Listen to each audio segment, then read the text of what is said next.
ಕರ್ನಾಟಕ ರಾಜ್ಯದ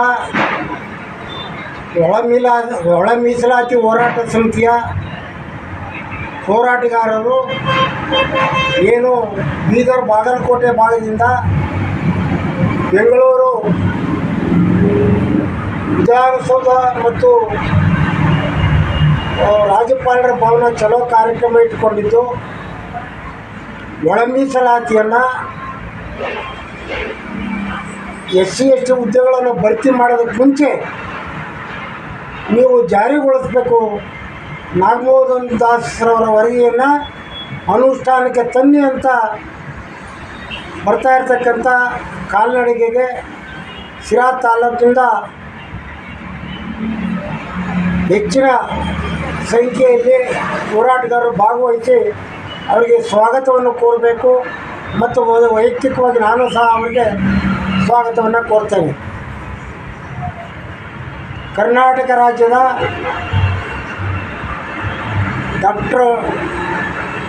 professor B ಕೃಷ್ಣಪ್ಪನವರು ಏನು ಅಂಬೇಡ್ಕರ್ ಅವರ ವಿಚಾರವಾದಿ ಮೇಲೆ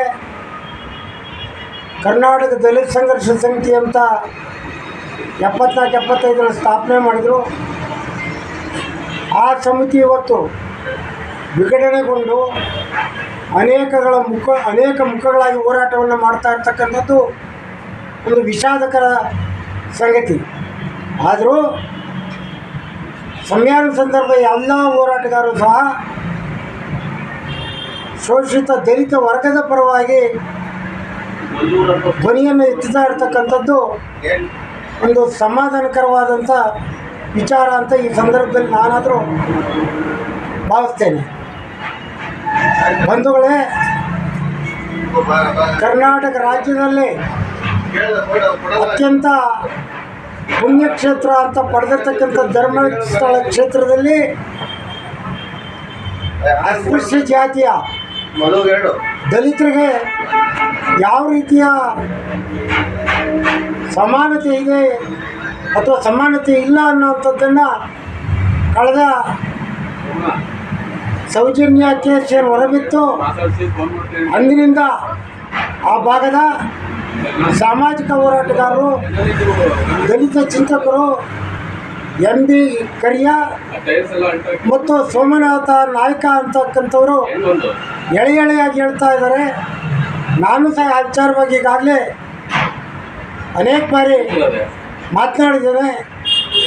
ಇಡೀ ರಾಜ್ಯದಲ್ಲಿರ್ತಕ್ಕಂಥ ಕರ್ನಾಟಕ ದಲಿತ ಸಂಘರ್ಷ ಸಮಿತಿಯ ನೇತೃತ್ವದ ಅಡಿಯಲ್ಲಿ ಕೆಲಸ ಮಾಡ್ತಕ್ಕಂಥ ಹೋರಾಟಗಾರರು ಇಡೀ ರಾಜ್ಯದ ಎಲ್ಲ ಕಡೆ ಆಗ್ತಕ್ಕಂಥ ಅನ್ಯಾಯವನ್ನು ಪ್ರತಿಭಟಿಸ್ತಾ ಇರ್ತಕ್ಕಂಥದ್ದು ಸ್ವಾಗತಾರ್ಹವಾದರೂ ಪುಣ್ಯಕ್ಷೇತ್ರದ ಆಸುಪಾಸಿನಲ್ಲಿರ್ತಕ್ಕಂಥ ದಲಿತರಿಗೆ ವಾಸ ಮಾಡಲಿಕ್ಕೂ ಸಹ 2 ಕುಂಟೆ 3 ಕುಂಟೆ ಜಮೀನುಗಳನ್ನು ಕೊಟ್ಟಿಲ್ಲ. ಮತ್ತು ಅಲ್ಲಿ ಏನು 1 ಎಕರೆ 2 ಎಕರೆ ಜಮೀನನ್ನು ಉಳುಮೆ ಮಾಡ್ಕೊಂಡಿದ್ರು. ಅಂಥ ಜಮೀನನ್ನು ಧರ್ಮಸ್ಥಳದ ಏನು ಆಡಳಿತಗಾರರಿದ್ದಾರೆ, ಆಡಳಿತ ವರ್ಗದ ಕುಟುಂಬ ಇವತ್ತು ಆ ಜಮೀನನ್ನು ಕಿತ್ಕೊಂಡು ಒತ್ತುವರಿ ಮಾಡಿರ್ತಕ್ಕಂಥದ್ದು ಅನೇಕ ಬಾರಿ ನಾನು ವಿಡಿಯೋಗಳ ಮುಖಾಂತರ ಯೂಟ್ಯೂಬಲ್ಲಿ ನೋಡಿದ್ದೇನೆ. ಅದರಿಂದ ಏನು ಧರ್ಮಸ್ಥಳದಲ್ಲಿ ಸುಮಾರು ವರ್ಷದಿಂದ ಹೋರಾಟ ನಡೀತಿದೆ. ಅನೇಕ ಹೆಣ್ಮಕ್ಳುಗಳ ಅತ್ಯಾಚಾರ ಇರ್ಬೋದು, ಕಗ್ಗೊಲೆ ಇರ್ಬೋದು, ವಿಶೇಷವಾಗಿ ಸೌಜನ್ಯನ ಅಬಲೆ ಒಬ್ಬ ಅಪ್ರಾಪ್ತ ಬಾಲಕಿಯ ಹೋರಾಟ ಯಾವ ಮಟ್ಟಕ್ಕೆ ತಿರುವನ್ನು ಪಡ್ಕೊಂಡಿದೆ ಅನ್ನೋಂಥದ್ದು ತಾವೆಲ್ಲರೂ ನೋಡಿದ್ದೀರ. ಆ ವಿಚಾರ ಒಂದು ಕಡೆ ಅದು ಕಾನೂನು ವ್ಯಾಪ್ತಿಲಾಗ ಅಂಥದ್ದು, ಕಾನೂನು ಅದಕ್ಕೇನು ಕ್ರಮ ಕೈಗೊಳ್ಳುತ್ತೆ ನೋಡಬೇಕಾಗುತ್ತೆ. ಅದು ಬಿಡಿ, ಅದು ಬೇರೆ ವಿಚಾರ.